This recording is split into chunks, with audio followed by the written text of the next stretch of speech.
Residence degli Ulivi, l'incanto della natura per chi vive in città. Telefono 0962 96 4192 348 01 17 609.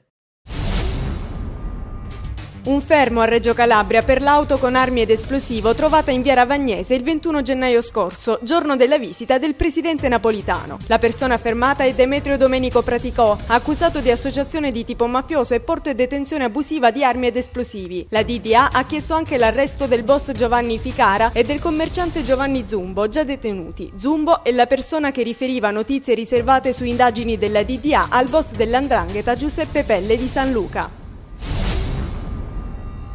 I carabinieri di San Marco Argentano hanno arrestato 3 persone di Altomonte accusate di usura ed estorsione. Gli arrestati sono i fratelli Roberto e Francesco Franco e Giuseppe Balbi. I 3 braccianti agricoli avrebbero in concorso vessato un altro bracciante cinquantenne che in un momento di difficoltà economiche nel 2008 aveva chiesto un prestito a Roberto Franco credendolo un amico. Gli interessi applicati alla vittima arrivavano ad oltre il 240%.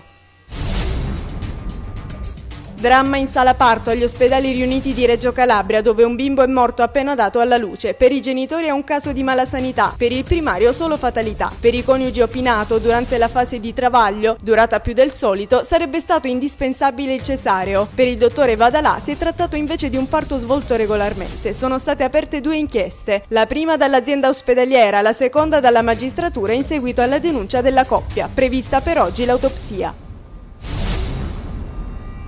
Centinaia di cartelle cliniche, unitamente ad altra documentazione sanitaria e contabile, sono state sequestrate dai carabinieri di Vibo Valentia nella casa di cura privata Villa dei Gerani e l'ASP, su ordine della Procura della Repubblica, nell'ambito di un'inchiesta su una presunta truffa ai danni della Regione Calabria. Nel mirino dei magistrati vibonesi, soprattutto le cartelle relative ai parti, truffa e falso i reati ipotizzati.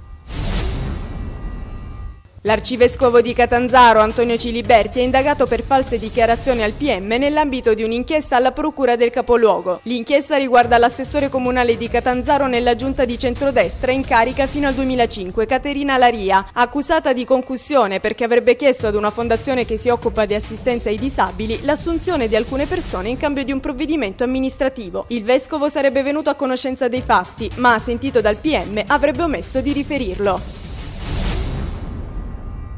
L'Associazione Nazionale Comuni aderirà alla manifestazione antimafia del prossimo 25 settembre a Reggio Calabria. Lo ha confermato Salvatore Perugini, presidente di ANCI Calabria e sindaco di Cosenza, dichiarando: è necessario far fronte comune contro una criminalità organizzata che colpisce magistrati, rappresentanti istituzionali, giornalisti ed amministratori pubblici impegnati al servizio del territorio. In conferenza stampa presente anche il presidente di Lega Autonomie Calabria, Mario Maiolo.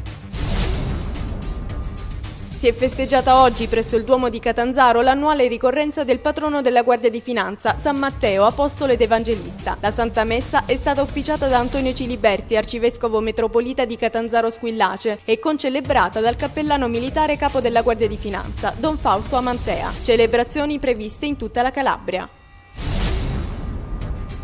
È stata presentata ieri a Catanzaro l'8ª edizione del Festival d'autunno, programma ricco di eventi, quello proposto dalla direttrice artistica Antonietta Santacroce. Si partirà con l'anteprima di Mario Biondi il 30 settembre al Gran Teatro Le Fontane. Con l'inizio della manifestazione il 5 novembre, la musica incontra il sociale in uno spettacolo dedicato interamente all'universo femminile. Il 13 novembre sarà la volta del jazz, grande chiusura il 2 dicembre al Politeama, con l'omaggio a Frank Sinatra da parte di Massimo Lopez.